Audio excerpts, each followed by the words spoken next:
Jesus, o Messias cristão.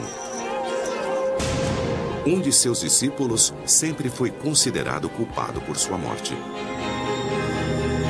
O motivo? 30 moedas de prata. Mas Judas realmente traiu seu mestre por dinheiro? Será que ele até mesmo existiu? É só analisar os evangelhos e outros suspeitos com motivos razoáveis emergem das sombras. Sacerdotes vingativos, um cruel governador romano, pregadores rivais e um príncipe assassino. Após 2000 anos, chegou a hora de reabrir esse caso.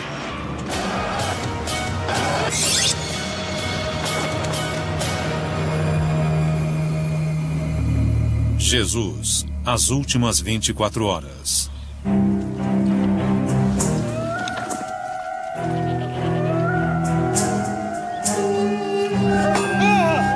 A crucificação de Jesus lançou uma religião que varreria o mundo. A história da Páscoa e dos últimos 5 dias de Jesus em Jerusalém é fundamental para a fé cristã. É a história de um Salvador inocente, Jesus Cristo, traído por um negociante inescrupuloso, Judas Iscariotes. Mas e se a história condenou o homem errado pela morte de Jesus?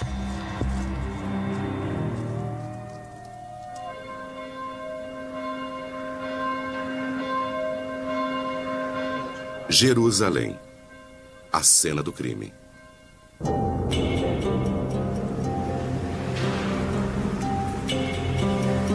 Em algum lugar dessas ruas, Judas deve ter aceitado dinheiro em troca da traição de seu mestre. Soube que precisam de informações. Ninguém nega que alguém engendrou a morte de Jesus.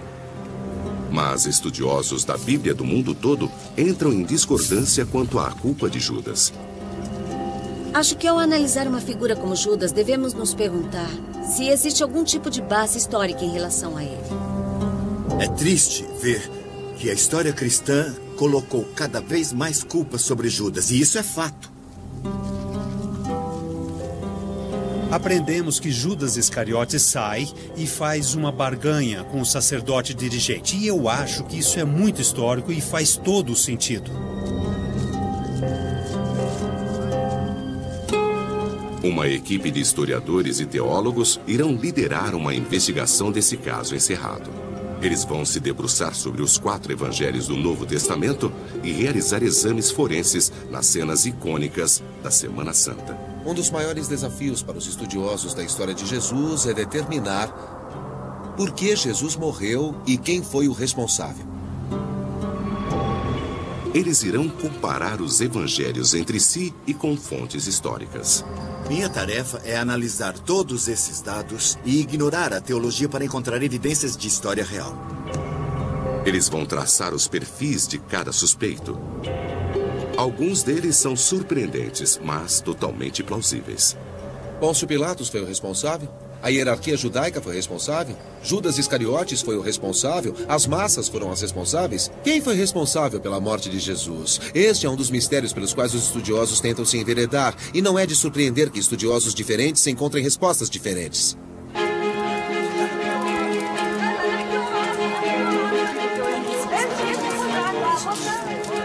Domingo.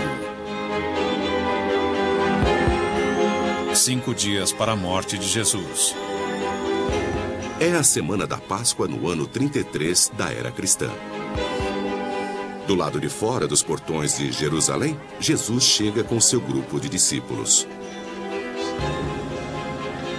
Vejo Jesus como uma pessoa que tem uma energia carismática tremenda. As pessoas ficavam admiradas em sua presença e sabiam, quando estavam perto dele, que havia algo muito especial. Jesus é um entre as centenas de milhares de judeus que vieram de todos os cantos da Terra Santa para o festejo judaico mais importante do ano.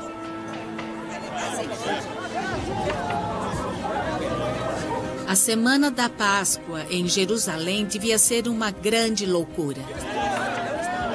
Não se esqueça que a Torá, a Bíblia judaica, diz que você tem uma obrigação. Você tem que ir a Jerusalém celebrar a Páscoa e deve fazer isso todos os anos. Mas segundo os evangelhos, este ano é diferente, porque Jesus de Nazaré está prestes a trazer um novo reino de Deus. Escuta. Vão até o vilarejo. Sim, senhor. Assim que vocês entrarem, verão um burro. Sim, sim. Desamarrem-no e tragam-no até mim.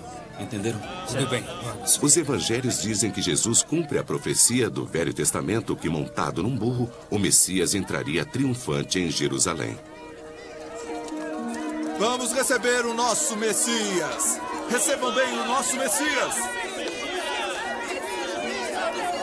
Vamos dar boas-vindas ao nosso Messias. Ele é o nosso Messias.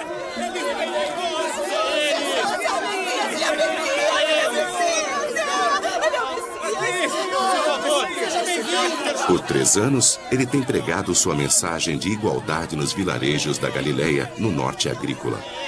Aqui em Jerusalém, ele atrai multidões ainda maiores.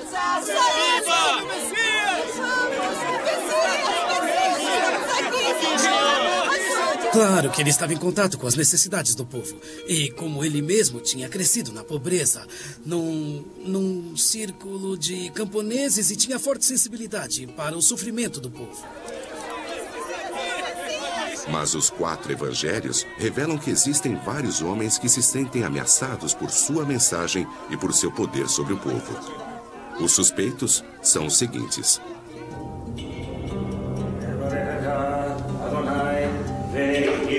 Caifás, o sumo sacerdote do grande templo. Ele preside todos os assuntos religiosos em Jerusalém. Ele era um homem rico, um homem de privilégios, um homem de poder. Era a dinastia sacerdotal que dominava o primeiro século. Até mesmo Roma respeitava a autoridade que Caifás tinha dentro do templo. Roma manda aqui há 30 anos. Nesta semana da Páscoa, Caifás não pode tolerar qualquer perturbação da paz. Seu mestre romano não permitirá isso. Pôncio Pilatos, o governador romano, acaba de chegar de sua casa no litoral, na Cesareia. Ele não está aqui para desfrutar dos festejos. Ele está aqui para manter a lei e a ordem. Pobre Pilatos. Imagino que ele já está de mau humor quando chega à cidade. Ele aparece com cerca de 3.000 soldados. Ele é responsável por garantir que toda essa loucura aconteça de maneira organizada e que todos voltem para casa em segurança. E há outros em Jerusalém que querem Jesus fora do caminho.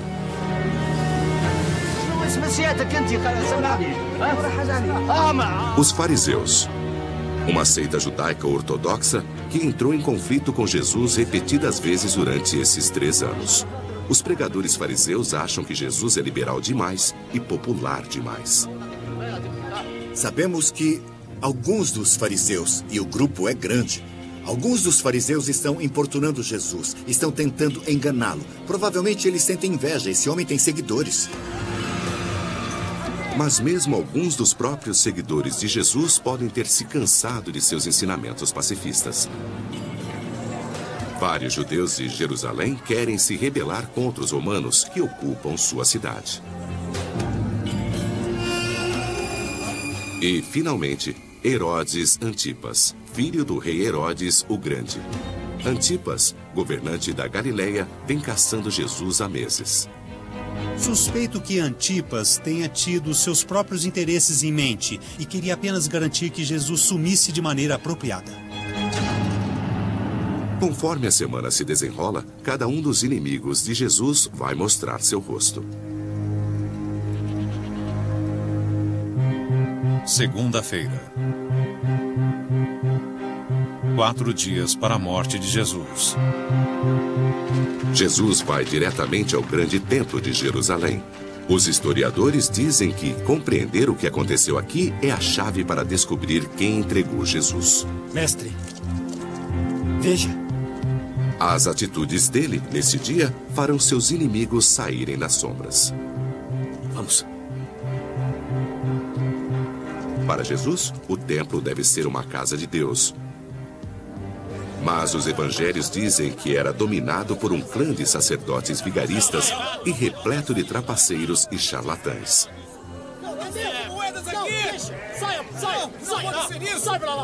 Existem várias provas nas fontes judaicas sobre ter cautela com os sacerdotes, porque os pesos deles não são exatos. Vamos! Paguem os impostos aqui! Aqui, paguem os impostos! No templo, os peregrinos podem apenas comprar animais para sacrifícios com moedas locais. Isso os deixa expostos à exploração por parte dos cambistas inescrupulosos. Solta ela! Deixa ele! Eu vim primeiro! Jesus teria ficado furioso. Uma coisa que sabemos sobre Jesus é que ele sempre lutou pelos desprivilegiados. As pessoas estavam sendo marginalizadas, jogadas na sarjeta da sociedade. Ele daria sua vida por elas. Ele ficaria furioso vendo esse povo ser trapaceado. Moedas! Aqui tem as moedas! Vamos! Troquem as suas moedas aqui! Não está escrito que a minha casa deve ser uma casa de oração? Vocês a estão transformando num antro de ladrões! Não! O que você fez aqui? Tenha piedade! Isto aqui está parecendo um mercado! Estamos só tentando receber! Essa atitude de Jesus resume muito bem a mensagem que ele vinha pregando na Galileia através de seu ministério, de que o status quo, os governantes que estão no poder, eram corruptos e que Deus iria derrubá-los e introduzir algo novo. Segundo a tradição do Evangelho, os governantes da época, os sumos sacerdotes do templo, ficaram revoltados com o protesto violento de Jesus. Que providências vamos tomar? Os sacerdotes permitiam que os cambistas operassem no templo e eles lucravam com esse embuste. Mas não foram apenas os sacerdotes que se ofenderam. Depois do incidente no templo, os romanos, os fariseus e Herodes Antipas tinham a munição de que precisavam para conspirar contra Jesus. Mas qual deles realmente entregou Jesus? Os evangelhos alegam que foi alguém de seu círculo interno. Judas Iscariotes. Quarta-feira. 2 dias para a morte de Jesus. Há 2000 anos, um homem acima de todos os outros tem sido culpado pela morte de Jesus, um de seus próprios discípulos, Judas Iscariotes. O caso contra Judas. Todos os 4 evangelhos alegam que Judas entregou Jesus aos sacerdotes por dinheiro. Eles não especificam onde ou de quem ele aceitou o suborno, mas os historiadores podem arriscar um palpite. A cidade de Jerusalém estava lotada naquela época do ano. Então teria sido fácil para Judas Iscariotes ir até a casa opulenta de algum sacerdote e falar com um criado. Encontrar alguém no portão e dizer: olhe, sei que estão interessados em conseguir informações. Eu tenho informações. Posso levá-los até ele. Moedas.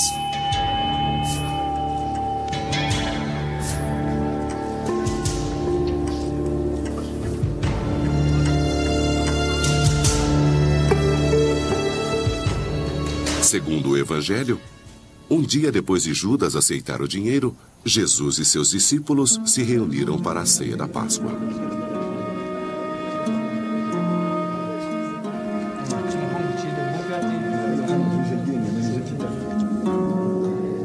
A última ceia é uma das cenas mais icônicas da tradição cristã.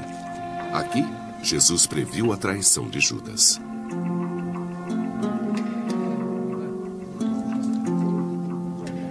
O que foi escrito deve ser cumprido.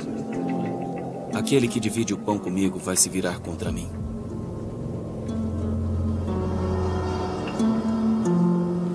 Um de vocês me trairá. Pergunte de quem ele está falando. É o homem a quem eu darei este pedaço de pão.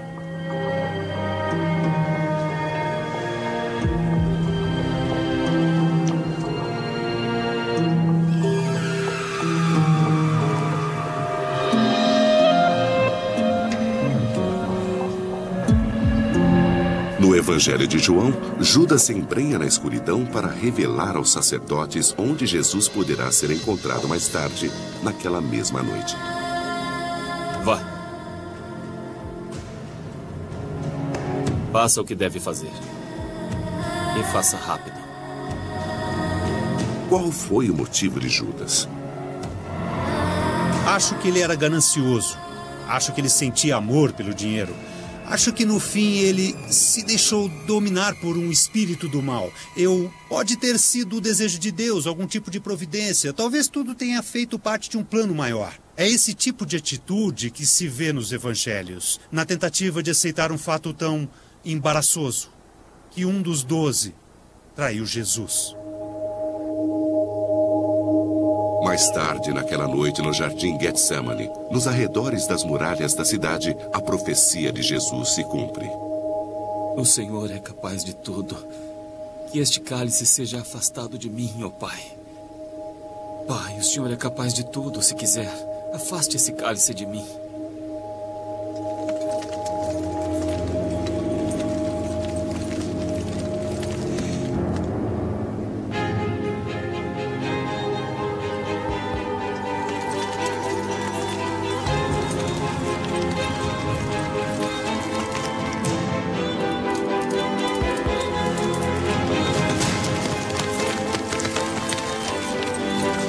Por que estão dormindo? Levantem-se. O traidor está entre nós.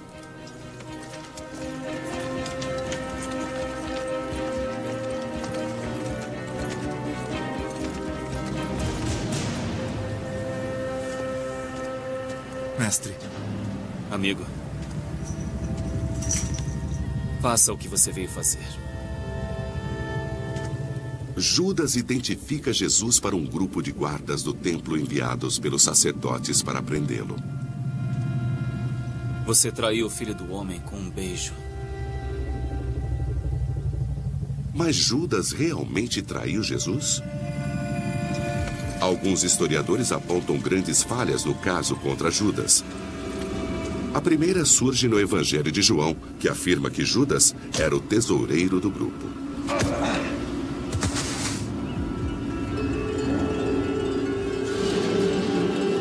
Ele faz parte do grupo, ele é um dos líderes. O motivo não pode ser aquele que Mateus indica. Mateus disse que ele queria dinheiro. Bom, ele era encarregado do dinheiro do grupo. Ele só precisava dizer, fiquem longe de mim, não está dando certo, eu vou fugir com o dinheiro. E ele teria conseguido muito mais dinheiro do que as meras moedas que dizem que ele recebeu. 30 moedas de prata não eram nada. Mas se não foi por dinheiro, há outro motivo para a traição de Judas escondido nos evangelhos?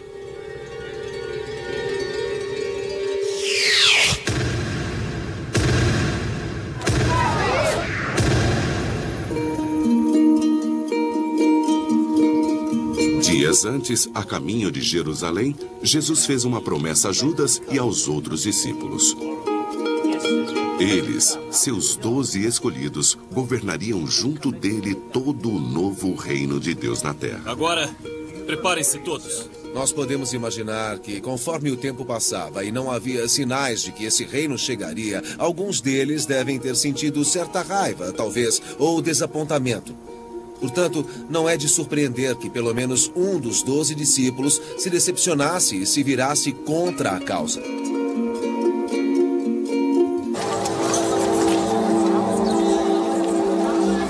Se já estava desiludido, Judas pode ter tomado sua decisão quando o grupo chegou a Jerusalém, o centro do poder político e religioso.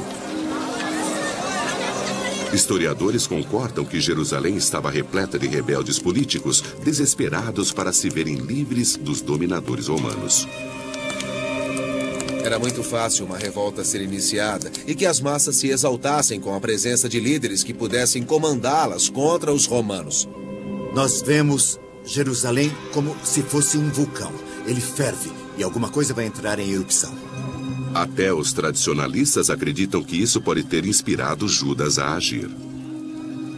A cidade estava em clima de rebeldia e Judas Iscariotes deve ter sido exposto a isso. E suspeito que isso tenha influenciado o seu modo de pensar. Imagino Judas Iscariotes ouvindo o povo dizer: o que o seu Jesus fez?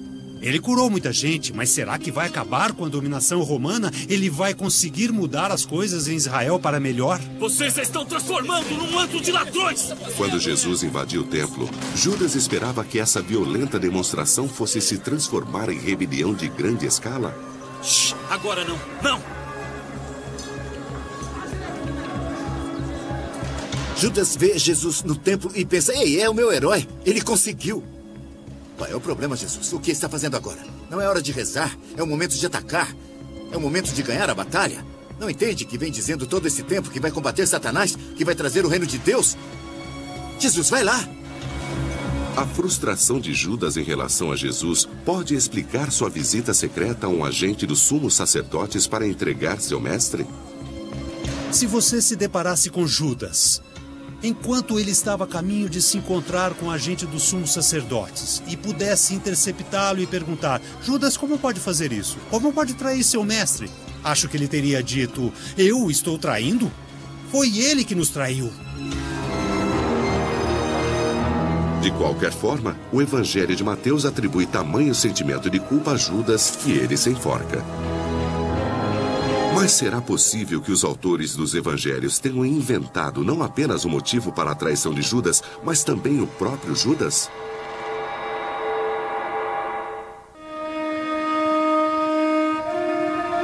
Se Judas entregou Jesus porque queria se rebelar contra os romanos, então por que ele sempre é apresentado como se tivesse traído Jesus por dinheiro?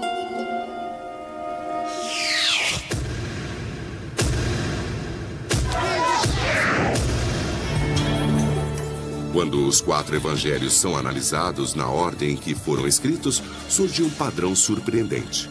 O personagem de Judas vai ficando progressivamente mais ganancioso e mais vilanesco. No primeiro evangelho escrito, o de Marcos, Judas aceita dinheiro como suborno.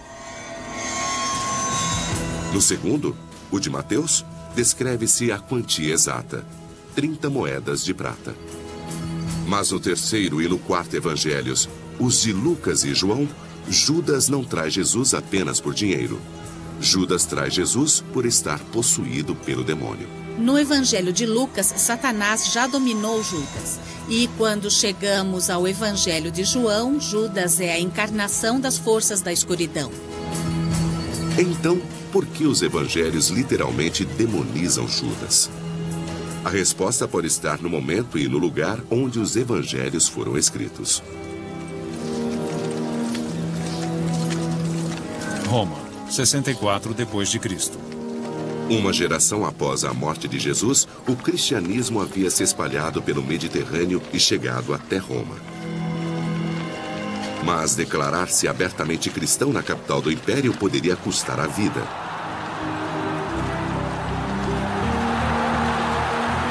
Crônicas romanas dizem que o imperador Nero usava cristãos como tochas humanas para iluminar seu jardim.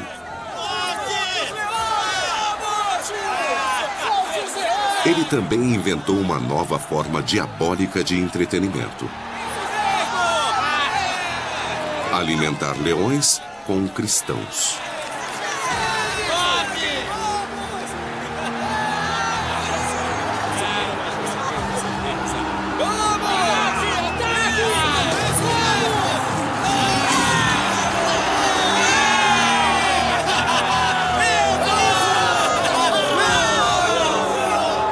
E os cristãos, considerados membros de uma seita que se desgarrara do judaísmo, não eram apenas perseguidos pelos romanos, eles também estavam sendo rejeitados por seus companheiros judeus. A igreja praticava uma perseguição intensa na época e, ao mesmo tempo, não era possível se proteger nas sinagogas, porque eles estavam sendo expulsos das sinagogas e considerados hereges. Nas décadas após a morte de Jesus, os primeiros cristãos faziam parte de um movimento basicamente clandestino. Eles se encontravam atrás de portas fechadas para compartilhar histórias sobre a vida e a morte de Jesus. Obviamente, essa perseguição dos cristãos influenciou a forma como os cristãos entendiam a si mesmos e as suas tradições. Quando os cristãos contavam histórias sobre Jesus sendo perseguido, julgado e executado, eles contavam tais histórias sob a lente das histórias de sua própria perseguição.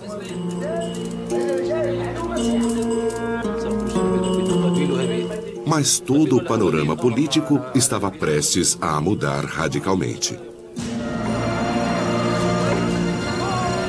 Em Jerusalém, em 66 da era cristã, os judeus se rebelaram contra seus ocupantes romanos.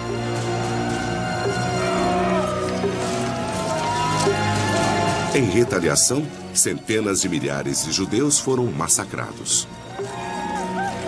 A cidade santa foi incendiada e o grande templo foi demolido.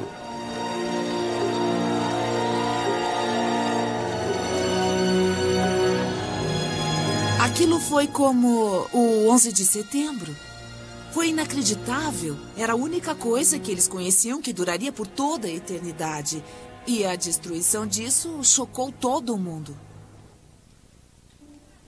Vários historiadores agora acreditam que quando os primeiros cristãos escreveram suas histórias sobre Jesus na forma dos evangelhos, eles tiveram que tomar uma difícil decisão estratégica. Deviam tomar partido de sua antiga religião, o judaísmo, ou deviam se aliar a Roma? O fato dos evangelhos serem escritos à luz da Primeira Guerra Judaica mostra que os autores se perguntavam: qual é o nosso lugar? Fazemos parte do povo conquistado? Fazemos parte do grupo dos judeus que recentemente foram totalmente arrasados pelos romanos? Ou há um jeito de argumentar que não nos opomos a Roma, que não nos opomos ao Império?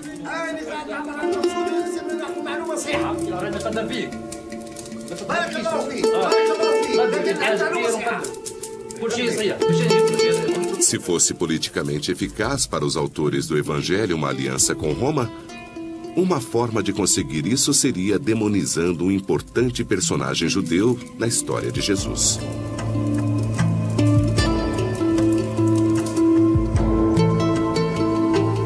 Alguns especialistas levam tal argumento ainda mais longe. Para eles, o personagem de Judas parece ser tão artificial que a questão é se ele realmente existiu.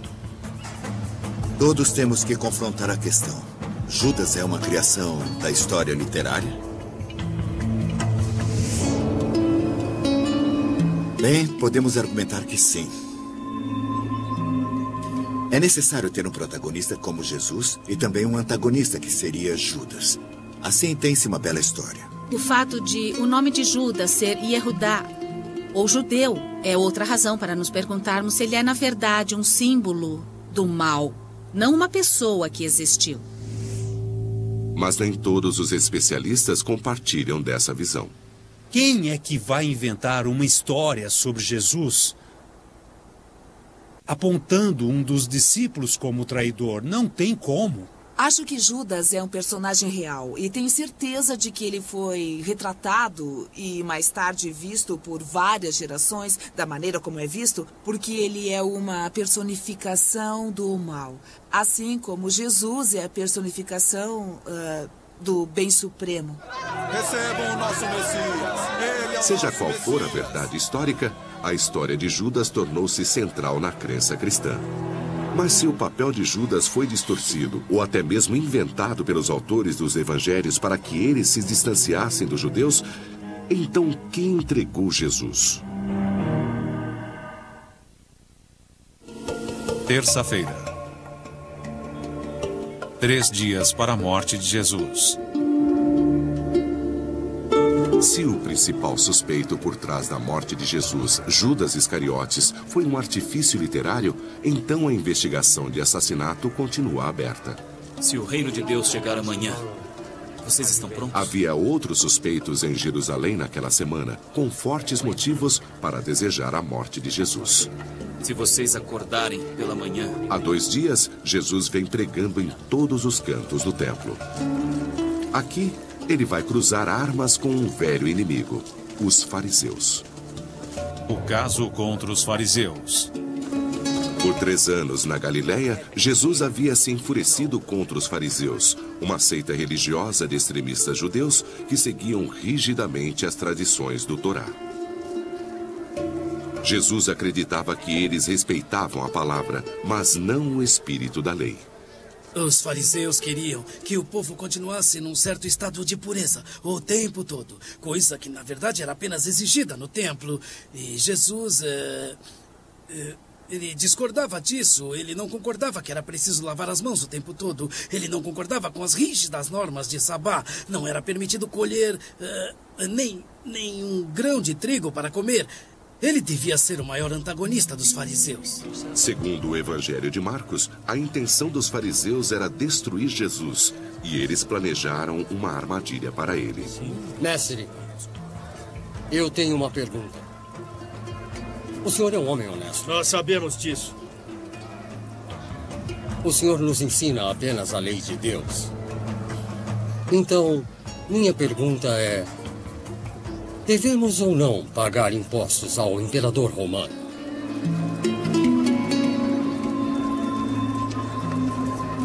Os fariseus estavam tentando fazer Jesus rechaçar publicamente a ocupação romana e o imperador, um crime passível de morte.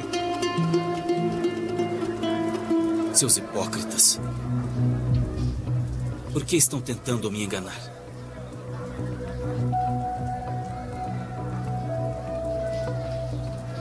Deem-me uma moeda.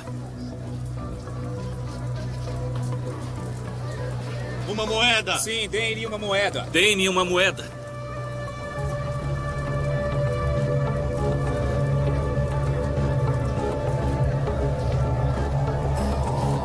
De quem é esta cabeça?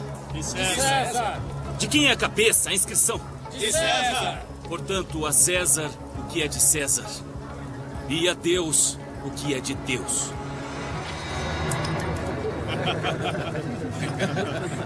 Quando ele dá essa resposta aos fariseus, eles não gostam muito, porque parece que ele é mais inteligente, mais forte e mais claro do que eles próprios. E sua tentativa de envergonhar Jesus acaba voltando contra eles mesmos. Por anos, Jesus vinha atraindo seguidores entre os fariseus da Galileia. Agora, na própria Cidade Santa, Jesus os humilha publicamente. Vocês se consideram defensores da Torá. Seus fariseus. Vocês são como tumbas pintadas com cal. Por fora parecem perfeitas, mas por dentro estão repletas de ossos e imundície. Cobras, ninho de víboras, acham que vão escapar de serem enviados ao inferno. Por fim, Jesus zomba dos fariseus, lembrando a eles que seus ancestrais haviam matado os primeiros profetas. Ele os desafia a matá-lo também. Vocês constroem suas tumbas e monumentos dedicados aos santos e dizem: se tivéssemos vivido nos tempos de nossos ancestrais, jamais teríamos participado do assassinato dos profetas. Portanto, vocês reconhecem que são filhos dos homens que mataram os profetas. Então, vão em frente e terminem o que os seus ancestrais começaram. A armadilha dos fariseus falhou, mas alguns especialistas sugerem que o incidente pode ter fortalecido sua decisão de se livrarem de Jesus. Qual é a reação humana mais lógica quando passamos vergonha? Vamos nos unir ao grupo que vai sumir com esse homem. Ele está nos envergonhando. Ei, tenham dó. Nós somos grandes mestres. Todos sabem disso. Somos os fariseus. Então, eu lhe pergunto, quem entregou Jesus? Vamos admitir que alguns fariseus podem estar por trás disso. Recebam o nosso Messias. No momento em que colocou os pés em Jerusalém, Jesus mexeu no vespeiro. Se o traidor de Jesus foi Judas, os fariseus ou os agentes do templo, todos os evangelhos apontam para um único mentor por trás de sua prisão e assassinato: o sumo sacerdote Caifás. O caso contra Caifás. Notícias sobre a explosão de Jesus no templo chegaram aos ouvidos de Caifás. Esse homem está se tornando uma lenda. Precisamos encontrar um pretexto para prendê-lo e acabar com isso antes que vá longe demais. Eu acho que o que Caifás viu em Jesus e em seus seguidores na Galileia foi o perigo de suas ideias se espalharem pela Judéia também. Havia o perigo de uma grande rebelião estourar. Poderia acontecer de Caifás ser substituído como sacerdote junto com seu grupo. Se vamos prendê-lo, terá que ser antes do início dos festejos. Caso contrário, teremos que lidar com uma rebelião. Segundo todos os 4 evangelhos, na noite de quinta-feira, Caifás agiu. Quinta-feira. Um dia para a morte de Jesus. Os guardas do templo de Caifás prenderam Jesus no jardim de Getsemane e o trouxeram de volta para a cidade. Segundo 3 evangelhos, eles zombam e açoitam Jesus antes de arrastá-lo até as suntuosas instalações do sumo sacerdote.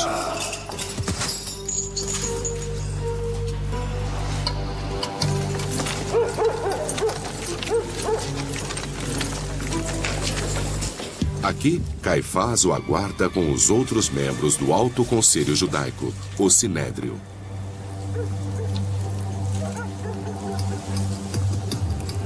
Você é o Cristo? Você é o filho do abençoado? Não vai responder? Segundo todos os evangelhos, menos o de João, o motivo de Caifás para prender e interrogar Jesus é simples. Caifás presidia o templo. Ele se inflamou pelo fato de Jesus ter invadido seu território e revirado as bancas dos cambistas.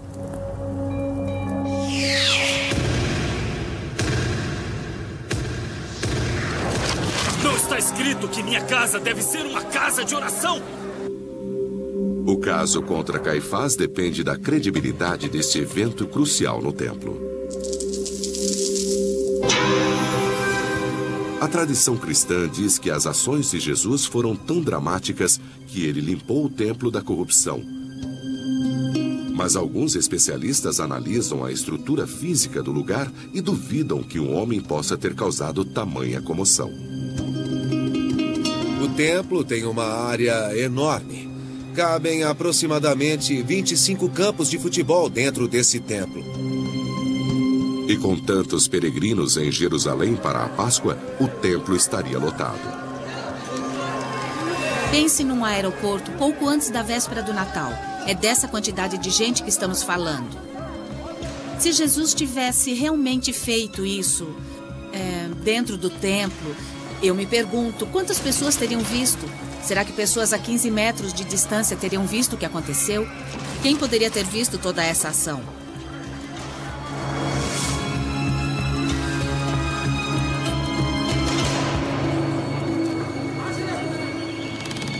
Outro motivo faz os especialistas questionarem a exatidão histórica do incidente no templo. Muitos estudiosos acreditam que os evangelhos foram escritos depois que o grande templo de Jerusalém foi destruído pelos romanos em 70 da era cristã.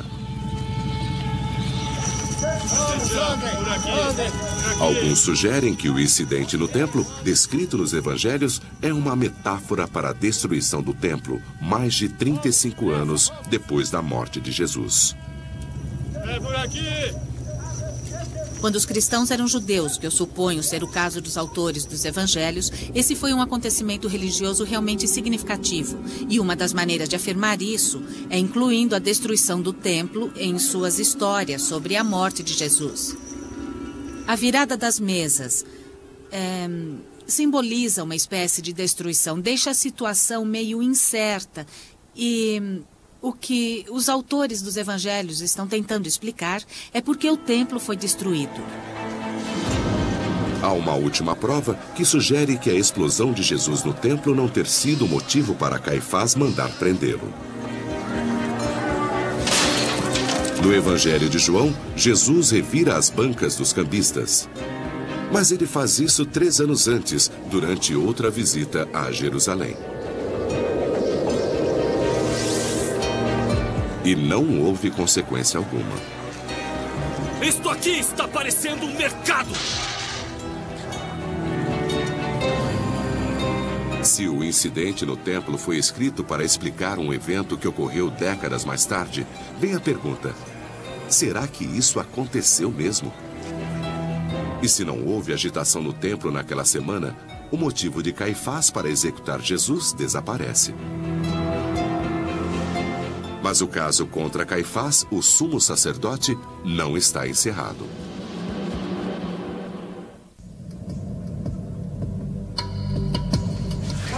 Após a prisão de Jesus, o sumo sacerdote Caifás interroga Jesus. Vem aqui, vamos. Segundo 3 dos 4 evangelhos, isso ocorre antes de um julgamento convocado especialmente pelo Sinédrio, o Conselho Judaico.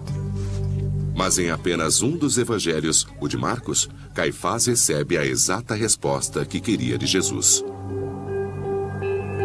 Você é o Messias? Você é o Filho de Deus? Eu sou. O sumo sacerdote diz, você é o Messias, o Filho de Deus? Jesus responde, eu sou. Esse é um momento fantástico. Ah! Precisamos chamar mais testemunhas! Todos nós ouvimos essa blasfêmia! Qual é o veredito? Culpado! Ele é culpado! O veredito de culpa dá aos sacerdotes a permissão de maltratar Jesus. Mas o Evangelho de Marcos representa o relato exato do que realmente aconteceu?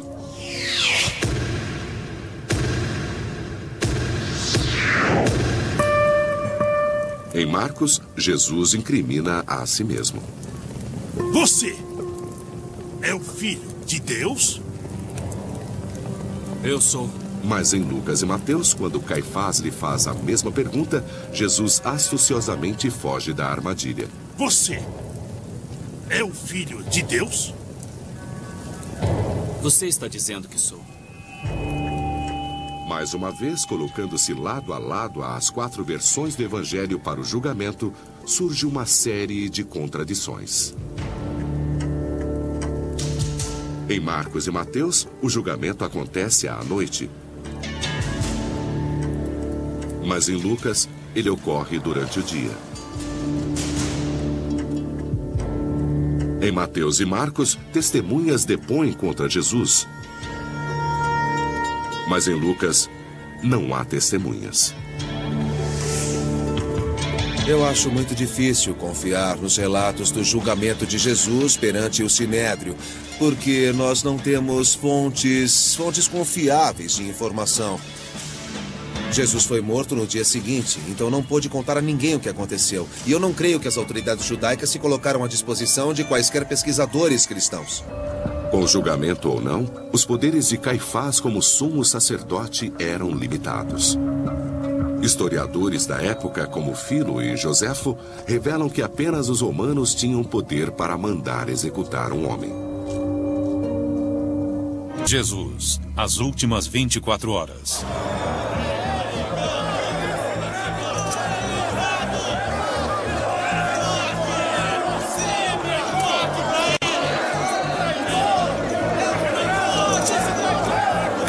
Jesus agora é vítima de outro julgamento, desta vez realizado por Pôncio Pilatos, que foi induzido pelo sanguinário Caifás e uma multidão de judeus que implora pelo sangue de Jesus. O que é isso? O que está acontecendo aqui? Caifás? Esse homem é um problema. Ele é um arruaceiro. Esse homem deve morrer! Crucifique-o! Crucifique-o! Crucifique-o! Pilatos invoca o que os evangelhos chamam de antiga tradição de Páscoa para libertar um prisioneiro. Barrabás, um rebelde assassino, é trazido ao lado de Jesus. E uma escolha é oferecida à multidão.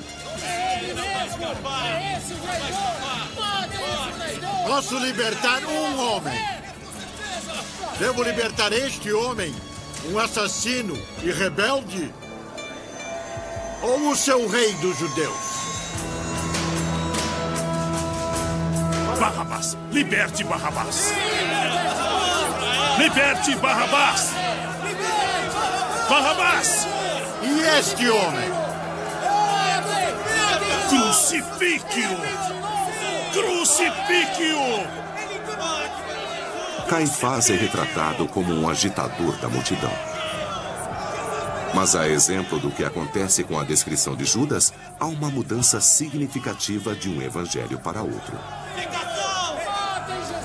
O primeiro evangelho, o de Marcos, escrito cerca de 35 anos após a morte de Jesus, descreve simplesmente uma multidão. Em Mateus, são as multidões que querem ver Jesus morto.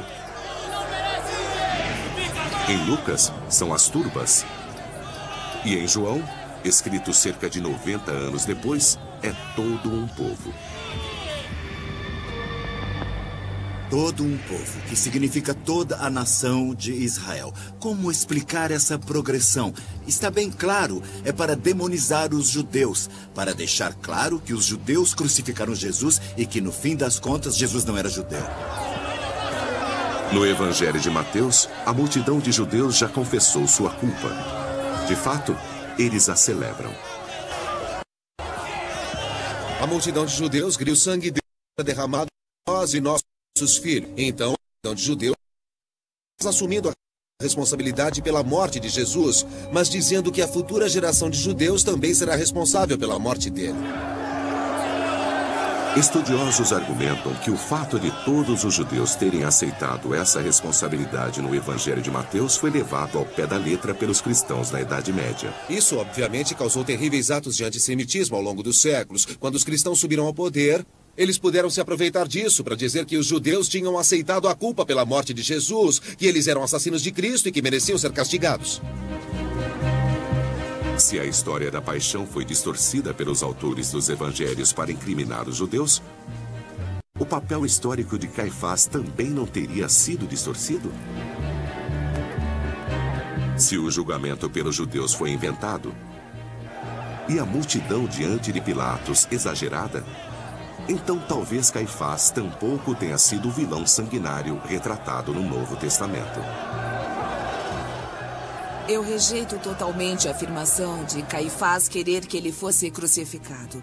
Isso faz parte da técnica dos autores dos evangelhos para exonerar os romanos e fazer com que alguém assuma o papel de perseguidor de Jesus. Mas se não foi Judas, Caifás ou os fariseus os responsáveis pela morte de Jesus, então quem foi? Sexta-feira. O dia da morte de Jesus.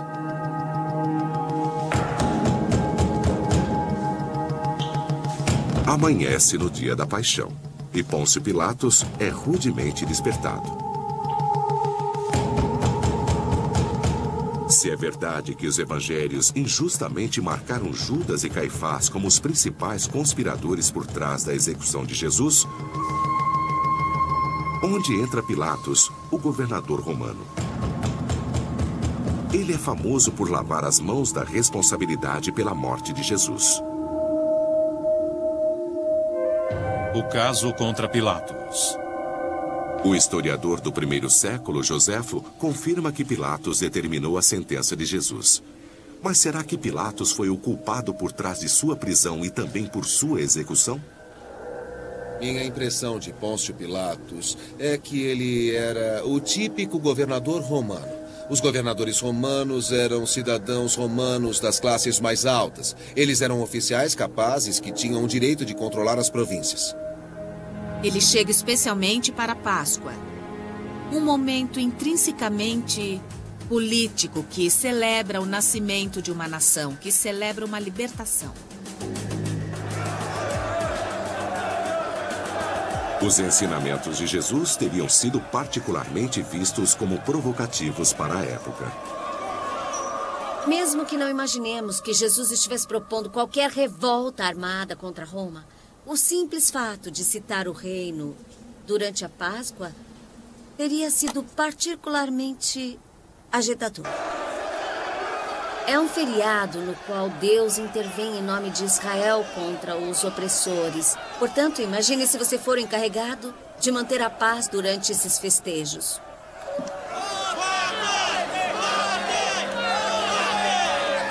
Pilatos e Caifás teriam sido velhos conhecidos. O que é isto? O que está acontecendo aqui?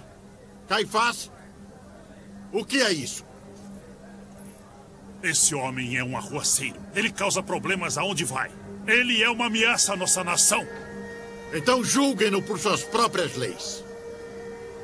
Tenho certeza de que ele não só era condescendente, como também desprezava o povo judeu. Chega! É um povo que ele não consegue entender, é um povo que age e come de maneira diferente.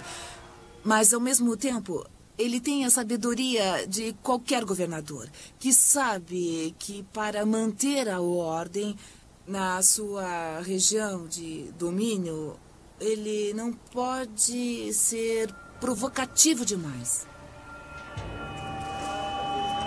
Levem-no! Nos 4 evangelhos, Pilatos é descrito como se tivesse sido encurralado por sacerdotes judeus que estavam determinados a dar um fim em Jesus. Nós não temos autorização para executar um homem. Esse homem deve morrer. Crucifique-o! Crucifique-o! Eu disse chega! Da mesma maneira que a multidão hostil cresce a cada evangelho, Pilatos torna-se cada vez mais compreensivo. Em Marcos, o primeiro evangelho, vemos um Pilatos indeciso, meramente relutante em se envolver no caso. Conforme os evangelhos se desenrolam, Pilatos fica cada vez mais gentil e o sumo sacerdote e os judeus ficam cada vez piores. Que mal esse homem cometeu! Crucifique-o! Na minha visão, ele não fez nada para merecer a morte. Ele só precisa ser açoitado. Porque o que ele fez? No último evangelho, o de João, Pilatos é retratado como temeroso e vítima das circunstâncias. Isso não é jeito de conduzir um julgamento. Atormentado pela multidão, ele leva Jesus para dentro do santuário de seu próprio palácio. Tragam uma cadeira. Para justificar a crucificação, ele deve encontrar provas de que Jesus está planejando uma revolta política.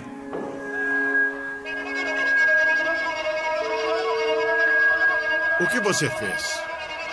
Seu próprio povo, seus próprios sacerdotes o trouxeram. Dizem que você se declara rei. Diga-me, eu não sou judeu.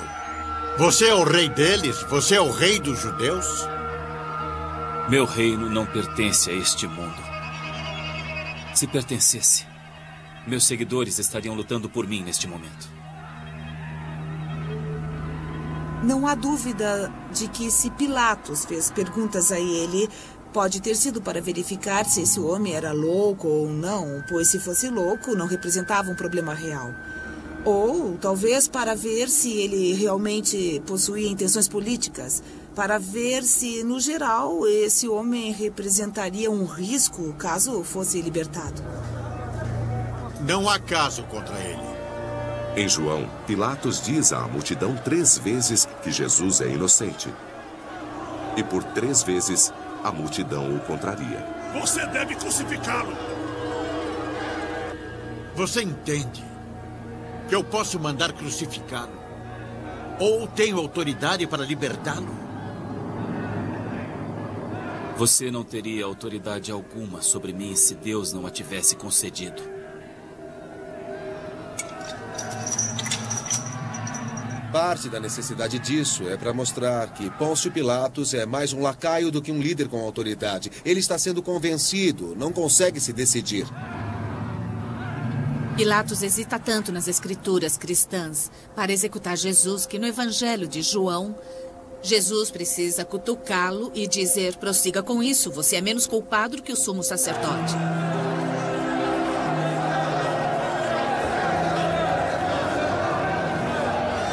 Pilatos não consegue mais enfrentar a multidão insistente. E no Evangelho de Mateus, tragam água. Por fim, ele lava suas mãos da responsabilidade. Se é isso que querem, eu lavo minhas mãos do sangue deste homem. Condenem-no vocês mesmos. Mas a história sustenta isso? Pilatos era impotente e indeciso? Registros deixados pelos historiadores do século I sugerem que ele era um homem totalmente diferente. Todos os evangelhos retratam o governador romano Pôncio Pilatos como uma figura fraca e indecisa que relutou em derramar o sangue de um homem inocente. Mas os historiadores do século I, Joséfo e Filo, pintam um quadro muito diferente. Ele foi um dos poucos, se não o único governador a ser convocado a ir a Roma por tratar o povo com brutalidade excessiva.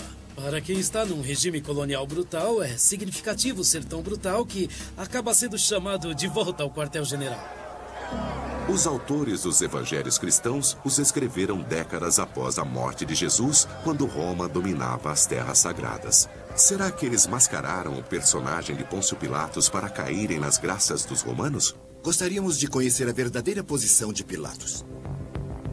O escritor judeu da época, Filo, descreve Pilatos como inflexível, teimoso e cruel, com uma mistura de obstinação e determinação. Joséfo entra em maiores detalhes.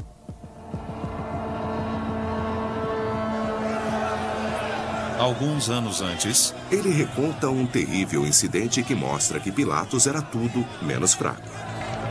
Segundo Joséfo, Pilatos já havia enfrentado uma multidão em Jerusalém uma vez. Ele havia construído um aqueduto de 32 quilômetros para trazer água da fonte até Jerusalém. Projeto nobre, se ele não o tivesse financiado com fundos roubados do templo judeu. Uma multidão de moradores irritados cercava Pilatos e seus guardas. Pilatos parecia indefeso, mas estava longe disso. Ele havia planejado este momento meticulosamente. Ele ordenou que seus soldados se disfarçassem com vestes judaicas. Então, quando a multidão chegou perto demais, os soldados despiram-se das vestes e sacaram as espadas.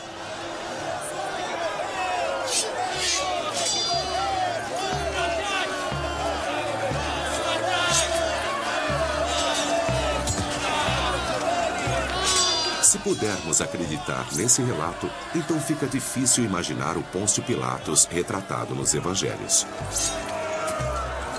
Então temos Pôncio Pilatos, uma figura histórica sedenta por sangue, dizendo: eu não acho que Jesus tenha feito nada errado, não vou condená-lo. Por que vão me obrigar a executá-lo? Mas tudo bem, fiquem sabendo que eu lavo as minhas mãos. Qual era o verdadeiro Pilatos? O burocrata medroso ou o bruto militarista? Devemos confiar nos evangelhos ou nos antigos autores como Joséfo e Filo? Alguns argumentam que os autores, ambos historiadores e ambos judeus, não foram neutros. Eles o vilificam. Eles têm ressentimentos, eles têm preconceitos próprios. Tanto o Filo quanto o Joséfo, então, retratam Pilatos como um monstro, um homem extremamente corrupto. Mas se, por outro lado, os relatos de Joséfo e Filo estiverem corretos, as implicações são profundas. Eu vejo Pilatos como uma figura política que toma decisões rápidas e geralmente brutais. Ele não tinha interesse em Jesus, ele não era judeu, ele considerava esse povo uns idiotas, com ideias estranhas, e, analisando Joséfo, a impressão é a mesma. Temos um Pilatos que é impiedoso, um Pilatos que é decidido.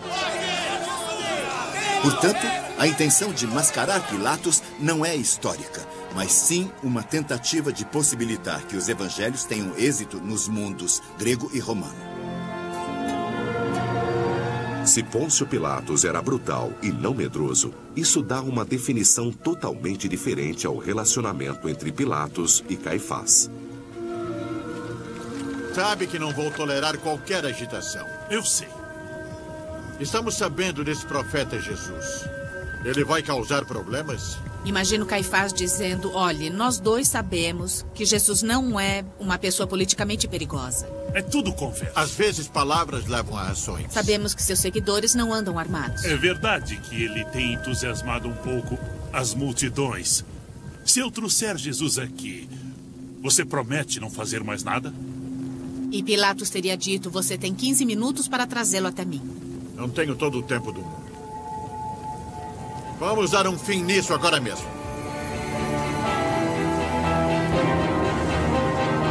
Se Pôncio Pilatos foi o único responsável pela morte de Jesus, talvez Jesus tenha sido um homem marcado para morrer desde o momento em que chegou a Jerusalém.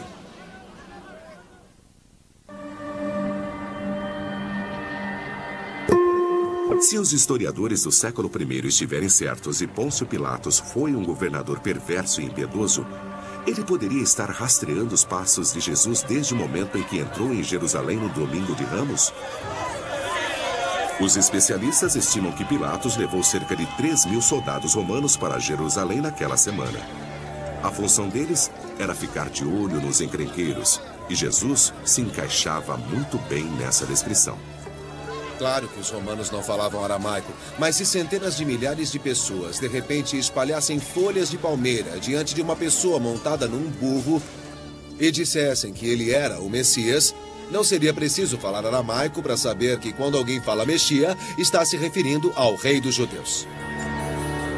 E se foram os soldados romanos, não os sacerdotes, que denunciaram a agitação no templo? O templo ficava às sombras da fortaleza romana de Antônia. Então pode ser que Pilatos, não Caifás, tenha sido o principal responsável pela prisão de Jesus. Há pistas sugestivas no Evangelho de João. Segundo João, soldados romanos participaram da prisão de Jesus no jardim de Getsêmani. Se romanos estavam presentes, então é provável que Pilatos estivesse dando as cartas.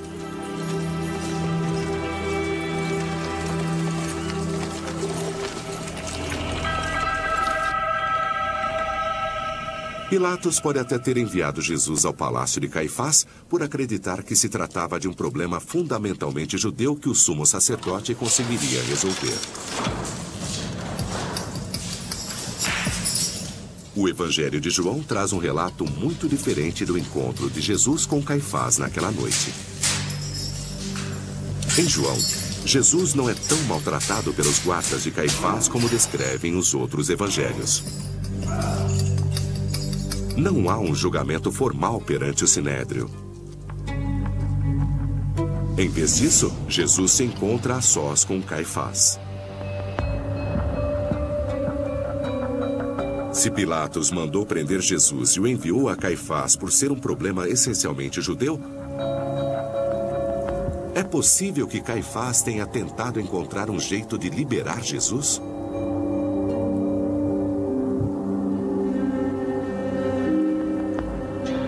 O que realmente aconteceu quando Caifás e Jesus se encontraram? Eu estou tentando ajudá-lo. Os judeus adoram chegar à verdade com debates e discussões. Isso é o bom judaísmo, porque apenas Deus guarda toda a verdade. Não pode ser dessa forma. Eu sei que está, mas não pode ser assim. Provavelmente tiveram uma bela discussão. Eu não sei até onde posso ir. Todos os 4 evangelhos concordam que Jesus finalmente foi entregue a Pilatos. Mas se Pilatos não era um burocrata passivo, e sim um tirano impiedoso, como devemos interpretar os eventos que se seguiram?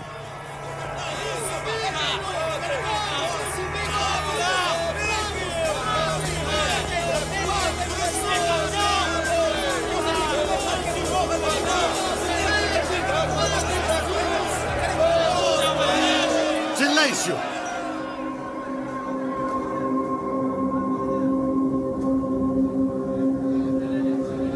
Quer dizer que você se considera um rei. Você é o rei dos judeus? O militarista Pilatos, retratado nos registros históricos de Joséfo e Filo, certamente não teria sido acuado por uma multidão. Eu não acho que havia uma multidão no julgamento de Jesus perante Pilatos. Não havia ninguém presente para tomar notas, então os autores dos evangelhos não sabem o que aconteceu. Só mais tarde, historiadores cristãos inventaram que a multidão de judeus clamou pela crucificação, e então Pilatos cedeu ao desejo dela. E contrariando as escrituras, se não havia uma multidão, o que dizer da existência de Barrabás? Se Barrabás era mesmo um rebelde, eu ficaria surpreso se ele ainda estivesse vivo. Mas ele, estando vivo ou não, jamais seria libertado, por qualquer razão. Barrabás deve ter sido relativamente insignificante, alguém que não preocupava muito Pilatos. Ele foi preso durante uma rebelião na qual ocorreu um assassinato. É isso que os evangelhos nos contam. Na minha opinião, Barrabás é um ótimo exemplo de personagem fictício. O fato de a multidão estar exigindo que o criminoso seja libertado e que o humilde Jesus seja condenado é outra forma encontrada pelos autores dos evangelhos para vilificar o povo judeu. Então, talvez seja possível que Barrabás jamais tenha existido. Se não havia uma multidão de judeus clamando pela execução de Jesus, nem Barrabás. Se os soldados romanos prenderam Jesus e ele foi julgado por Pilatos, o impiedoso governador romano, então o peso da culpa não mais recai sobre os suspeitos judeus.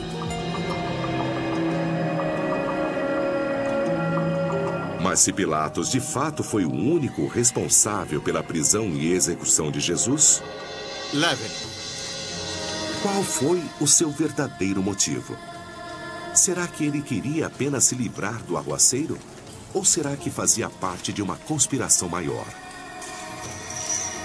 Existem outros personagens escondidos nos evangelhos responsáveis por incriminar Jesus? Ele é um arruaceiro. Ele causa agitação por onde passa. Começou na Galileia e agora se espalhou para cá. Ele é galileu. Sim, ele é. Nesse caso, ele está sujeito à autoridade de Herodes. Chame Herodes. Herodes Antipas era o governante judeu da Galileia e filho do famoso rei Herodes, o Grande. O caso contra Herodes Antipas. Segundo o Evangelho de Mateus, quando Jesus nasceu em Belém, Herodes o Grande ficou tão enraivecido com a notícia de que outro rei judeu havia nascido que ele ordenou que matassem todos os primogênitos da região. Agora, mais de 30 anos depois, será que seu filho Herodes Antipas tinha vindo a Jerusalém para terminar o trabalho do pai? Vou apontar outro suspeito, Herodes Antipas. Ele teria ficado furioso se qualquer um na sua região, a Galileia, levasse o crédito e a honra que apenas ele merecia. Ele queria ser assim como Herodes o Grande, o rei dos judeus.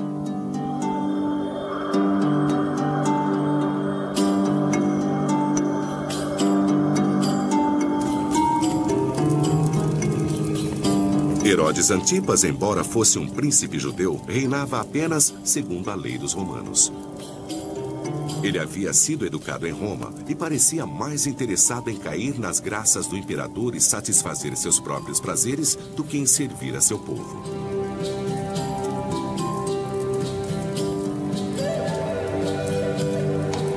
Antipas ficara enfurecido com os ensinamentos de João Batista, primo e mentor de Jesus, pois João declarara que o casamento incestuoso de Herodes era pecado. Herodes Antipas, ameaçado pela popularidade de João Batista, resolveu prendê-lo. O Evangelho de Marcos relata que após sua enteada Salomé encantar os convidados de um banquete com uma dança sensual, ela exigiu uma sombria recompensa. A cabeça de João numa bandeja.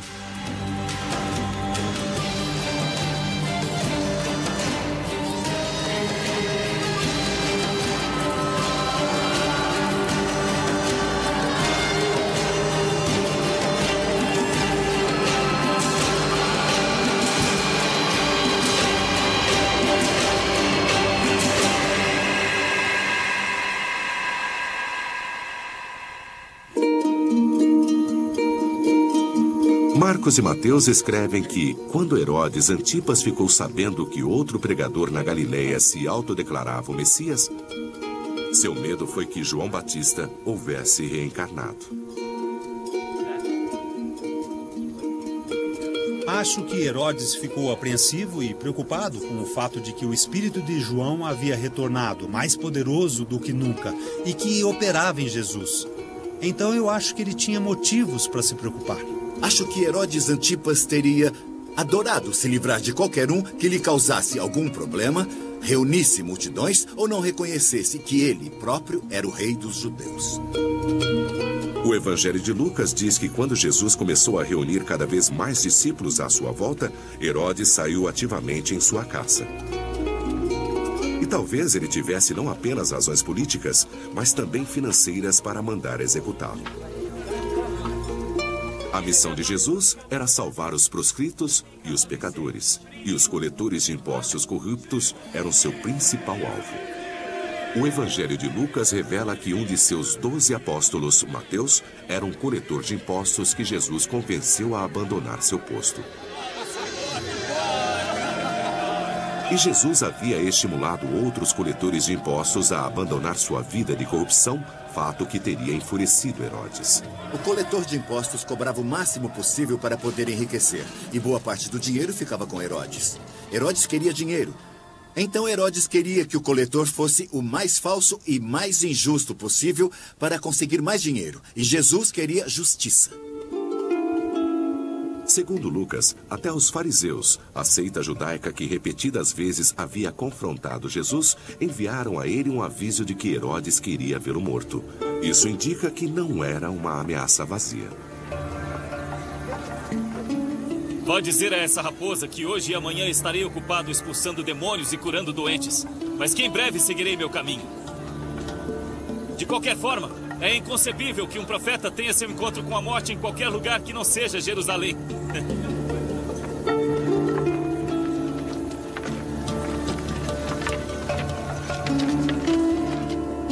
Será que o Evangelho de Lucas está correto? Será que Herodes finalmente alcançou Jesus em Jerusalém?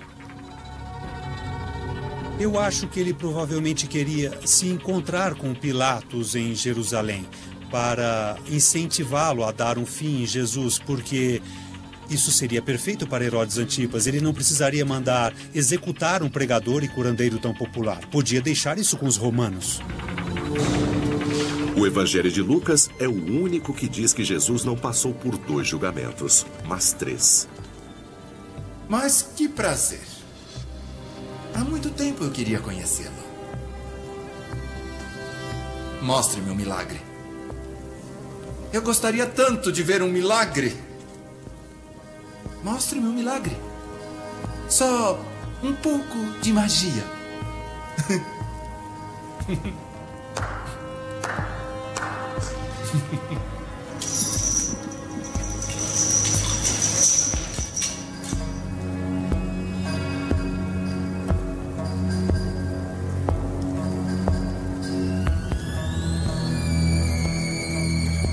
Você é o Messias?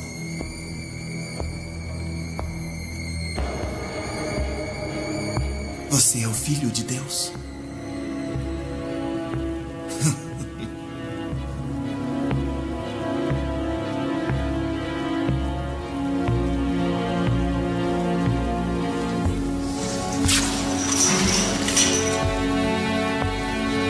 Segundo Lucas, Herodes zomba de Jesus e o obriga a usar as vestes de um rei. Você está parecendo um rei agora. Ele não parece um rei? Herodes pode ter incriminado Jesus? Será que Pilatos mandou crucificar Jesus naquele dia para sedimentar uma relação politicamente valiosa para ambos? Citando o Evangelho de Lucas, naquele mesmo dia, Herodes e Pilatos se tornaram amigos.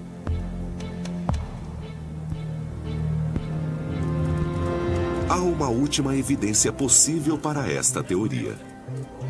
Em 1886, o túmulo de um monge foi escavado por arqueólogos no Egito. Dentro dele, foi descoberto um fragmento de um 5º evangelho perdido. O Evangelho segundo Pedro. O Evangelho de Pedro é um dos mais interessantes evangelhos fora do Novo Testamento. E, infelizmente, não temos o texto completo, apenas um trecho. Mas esse trecho é interessante porque no julgamento de Jesus, não é Pôncio Pilatos que ordena a morte de Jesus, mas sim Herodes Antipas. Leve-o.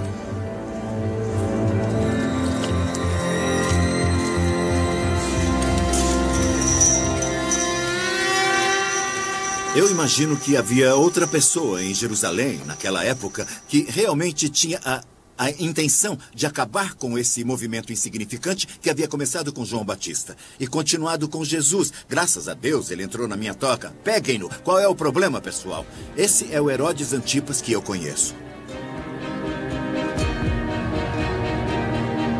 Um governador brutal e interesseiro e um príncipe corrupto e devasso. Será que esses dois homens impiedosos bolaram uma trama para matar Jesus? As evidências são fortes.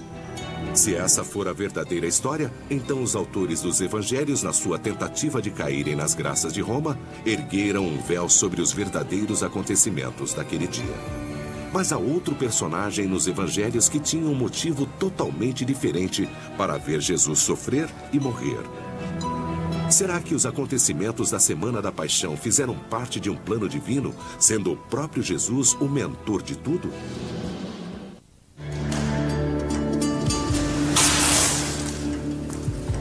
A morte de Jesus, segundo a ortodoxia cristã, foi parte de um plano divino no qual Deus sacrificou seu único filho para salvar os pecadores e trazê-los à redenção.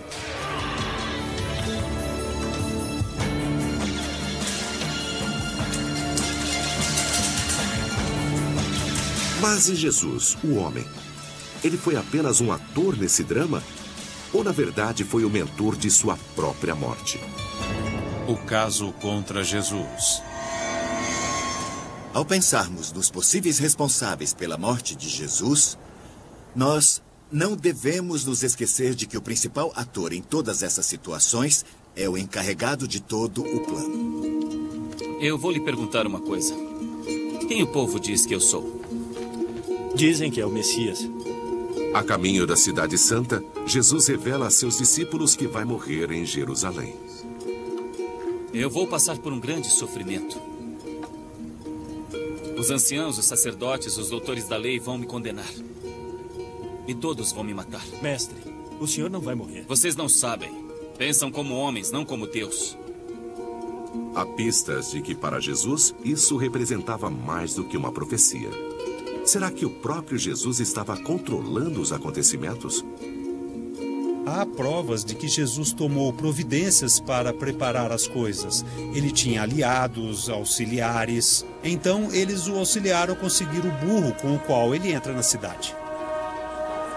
Vão até o vilarejo. Sim, senhor. Assim que entrarem, vocês verão um burro. Sim, senhor. Desamarrem-no e tragam-no até mim. Entenderam? Sim. Essa entrada triunfante teria sido um ato deliberado de provocação contra as autoridades religiosas e os soldados romanos?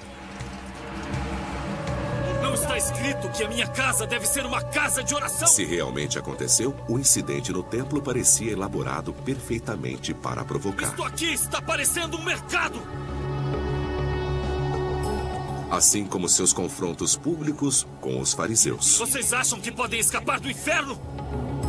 Será que Jesus estava fugindo deliberadamente das autoridades, preservando-se para um último e espetacular ato de insurreição no final da Semana da Páscoa? Jesus devia saber que havia esse risco, mas ele preferiu ficar. Ele poderia ter fugido, ele poderia ter escapado noite adentro e voltado para a Galileia, mas ele preferiu ficar. Então, de certa maneira, ele realmente orquestrou os eventos que levaram à sua crucificação. Nos evangelhos de Lucas e Marcos, há provas de que a última ceia fazia parte de um plano que Jesus vinha elaborando há algum tempo. Irmãos, aproximem-se, venham aqui. Vão à cidade. E haverá um homem à sua espera. Ele estará carregando uma jarra de água. Sigam-no. Ele vai indicar uma casa. Bem, ele manda seus discípulos encontrarem um agente seu na cidade que está esperando uma ceia especial para poder preparar a sala para a ceia clandestina de Páscoa. Digam a ele que o mestre perguntou onde fica a sala.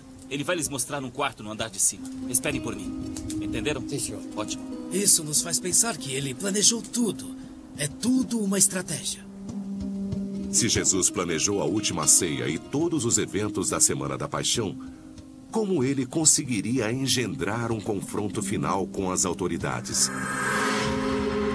Ele precisaria de um cúmplice que vazasse os detalhes do momento e do lugar onde ele poderia ser encontrado. Vá. Faça o que deve fazer. E faça rápido. A traição de Judas fazia parte desse plano? Uma nova e extraordinária descoberta bíblica pode fornecer as provas. Em 1983, outro evangelho surgiu em Genebra, na Suíça. O evangelho descoberto mais recentemente é o Evangelho de Judas, que foi publicado apenas poucos anos atrás e que traz um entendimento sobre Judas muito diferente daquele encontrado no Novo Testamento. No Evangelho de Judas, descobre-se que Judas era o único aliado de Jesus. Se fizer isso, seu nome será amaldiçoado por toda a eternidade. Mas faça isso por mim, e eu lhe revelarei os mistérios do reino.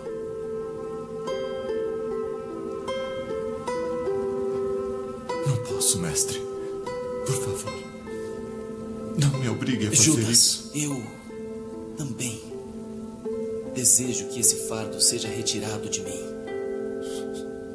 Mas eu sei que é a vontade de Deus que deve ser feita. Você se sobressairá a todos eles. O Evangelho de Judas não é aceito como cânone por muitos. Mas se for válido, significa que Jesus insistiu para que Judas o traísse, e tal fato exoneraria Judas. Se a traição foi elaborada pelo próprio Jesus, a cena no jardim de Getsemane tem um significado radicalmente diferente. Nesse lugar, segundo o Evangelho de Marcos, Jesus roga a Deus que o poupe do sofrimento que ele sabe que o aguarda. Pai, o Senhor é capaz de tudo. Se puder, eu lhe peço, por favor, afaste de mim este cálice. Acho que o verdadeiro Jesus é visto em Getsemane quando ele se ajoelha e roga ao Pai do céu, dizendo: se for possível escapar do meu destino, é isso o que eu desejo. Mas então ele diz que o que deve ser feito não é a sua vontade, e sim a do Pai. Jesus teve dúvidas no último instante, antes do último confronto que ele havia planejado com precisão?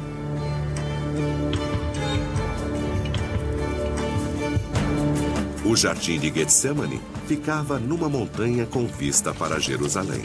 Mesmo à noite, os guardas não poderiam ter se aproximado sem serem vistos. Provavelmente eles estariam carregando tochas porque precisavam enxergar o caminho. O relato é que eles podiam chegar portando facas ou espadas, e ele pôde vê-los chegar. Então por que ele fica parado? Por que ele não foge para o deserto? Ele jamais seria encontrado.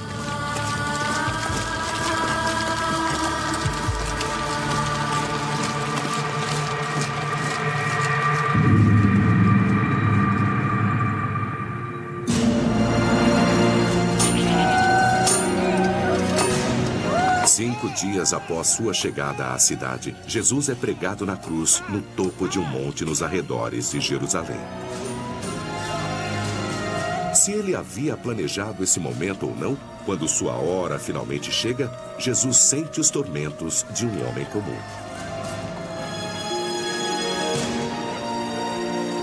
Na cruz, Jesus grita: Eli, Eli, lama sabachthani. Meu Deus,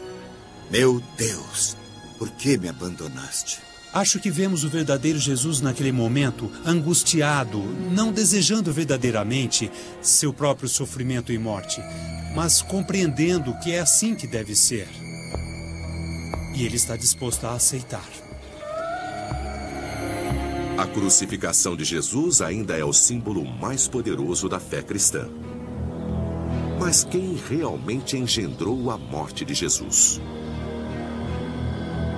Os autores dos evangelhos culpam o infiel Judas, que entregou seu mestre a sacerdotes coniventes, e o alto sacerdote Caifás por agitar a multidão que clama pela morte de Jesus. Mas os evangelhos também falam das brigas de Jesus com seus rivais, os fariseus, e dão pistas de que havia militantes secretos em seu próprio grupo. Registros históricos apontam o dedo da suspeita para o brutal e impiedoso Pôncio Pilatos. E o devasso príncipe Herodes Antipas tinha um motivo para matar Jesus que perdurava por gerações. Ao reexaminar os evangelhos no contexto da época precária na qual foram escritos, ao compará-los um com os outros, já que não contam exatamente a mesma história, ao confrontá-los com outras crônicas históricas, quem afinal incriminou Jesus? A derradeira investigação de assassinato não é mais um caso simples de solucionar.